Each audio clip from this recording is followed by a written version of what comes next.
Joining us now, Congressman Adam Schiff. He's the Democrat of California. Congressman, thank you so much for joining us.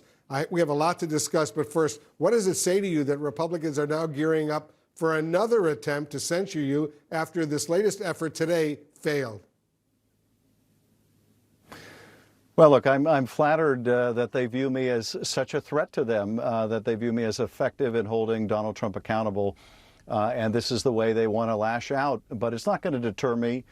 They can introduce all the resolutions they want. It can be 16 million or 160 million. I'm not going to stop defending our democracy. But for the Speaker, Speaker McCarthy, to bring this stuff to the floor is an embarrassment. And it's also an abuse of the House resources. It would be laughable. I mean, you had George Santos today saying we got to pass this to restore integrity to the House. This stuff would be laughable if it wasn't, the House of Representatives. But it's clear the lunatics have taken over the asylum. And they want to try to distract from Trump's legal woes. They want to gratify his MAGA base by going after someone they consider his chief antagonist. I know you've defended your previous comments alleging collusion between Trump and Russia. As Trump faces a historic indictment right now, have you learned any lessons, Congressman, on how to talk about his legal peril?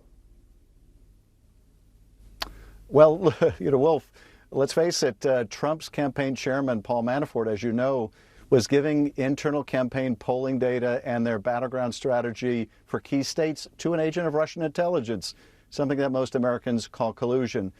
So my statements are accurate. I stand by them, as I think the American people do.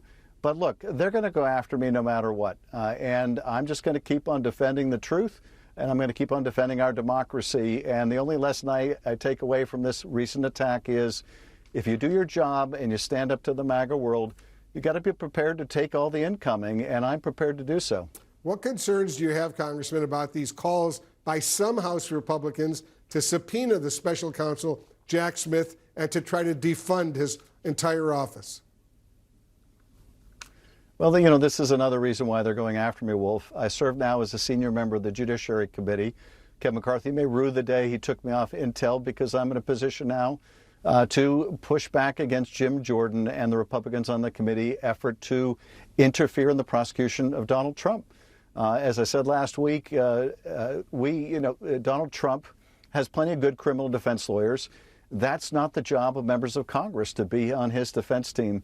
But this is what they're trying to do, and I'm going to resist those efforts in every way I can. It's absurd to me that you have so many Republicans attacking the Justice Department. They were doing it before they even read the indictment. Now presidential candidates are saying they would pardon him. Clearly, in their view, it doesn't matter how many times he violates the law. It doesn't matter how serious his transgressions. They will stand by him because they think that's where the Republican base is at this moment. And they're willing to essentially ignore their oath of office and their duty to the Constitution to devote themselves completely to this flawed human being. You're a former federal prosecutor out in California. Should the U.S. Justice Department, Congressman, ask Judge Eileen Cannon to recuse herself from this case? I don't think there's a basis for the Justice Department to ask her to recuse herself based on her appointment by Trump or even the fact that her ruling, which was very beneficial to him, was overturned by a conservative circuit. I am concerned with her impartiality, not because she was overturned and not because of who she was appointed by, but the ruling that she made earlier, the appointment of a special master, is so unprecedented in a criminal proceeding like this that to me it does potentially betray a real bias here.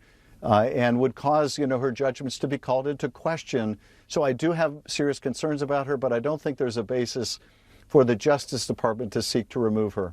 Congressman Adam Schiff, as usual, thanks so much for joining us. Thanks, Wolf.